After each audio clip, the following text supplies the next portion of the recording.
Welcome to Week of Geek, I'm LoneMurse, and this is Valorant.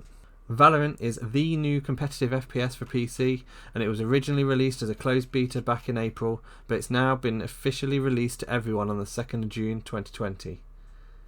Now if you haven't heard about this game, imagine a hybrid of CSGO and Overwatch, with a smidge of Apex Legends' quirky dialogue. If you have heard of the game, and you, like me, have been watching Twitch streamers to see if they'll drop those elusive keys and have been very unsuccessful, like me. Or, if you have been lucky enough to get one, you've been playing this over the last month or so. Coming from a person who has played plenty of Overwatch but not much CSGO, I was very excited to play. So this game is from the minds of the people at Riot Games, those wonderful people that brought us League of Legends.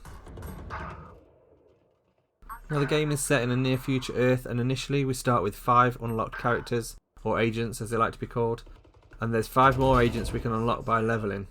Each agent has its own class, and there's different classes for attack, defense, getting that intel and support.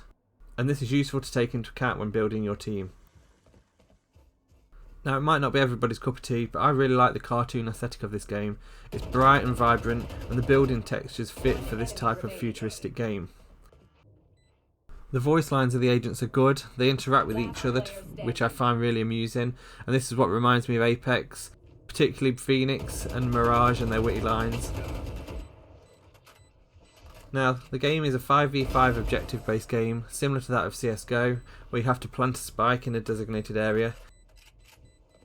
At the start of every round there's a buy phase, where you have the opportunity to buy guns using the money you've just earned in the previous round. I really like this part of the game, as everyone starts off the same, and if you do well you are rewarded accordingly.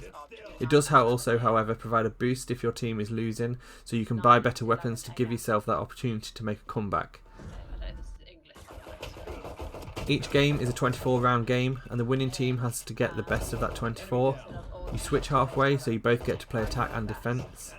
As the attackers you have to plant the spike and prevent the defenders from defusing it. As defenders you have to prevent the attackers from planting the spike, or defuse it once it's been planted. Pretty much your standard search and destroy for all you Call of Duty fans, and very familiar I bet to those CSGO fans out there. Now the agents, and this is probably where the Overwatchers will be quite familiar. Each agent has a set of abilities, and these are different depending on what agent you pick, and will vary depending on that agent's class. In other words, if you pick Brimstone, his attacks are providing support and cover. If you pick Cypher, his abilities will help you gain information to share with your team. It's really important when picking your agents that you consider what you can all bring to the team, as interestingly in this game your player is locked in for the full 24 rounds, so you can't just swap between rounds. Each agent has 4 abilities, one of them is called the signature ability, and this one's free and will recharge every round. They all have an ultimate ability that you have to charge, and you can do this by getting kills, planting or disarming the objectives, and by taking a black orb on the map. And finally, there's 2 other abilities that you are able to buy during the buy phase, and these abilities are things that you would use like flash or smoke grenades in Call of Duty. They don't cost much, but they're really, really valuable. One thing I was concerned about when I first got into this game was, if people have been playing CSGO for the last 15 years, which I haven't, am I going to be stepping in there and getting my ass handed to me? And on the first few days, I was right. However, I've played Overwatch and I'm used to using and placing abilities potentially more than CSGO players, which I found noticeable at times. And with a bit of time and practice, I was getting good. Overall though, I really like this game. The gameplay is really good, there's an objective to the game which keeps the flow of the game going.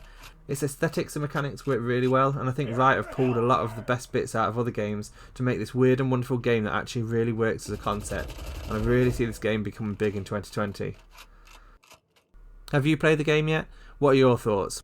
Please leave a comment below. This was my first look at Valorant. I hope you enjoyed the video. If you did, please like and subscribe. I've been LoneMurse, and I'll see you next time on Week of Geek. Goodbye.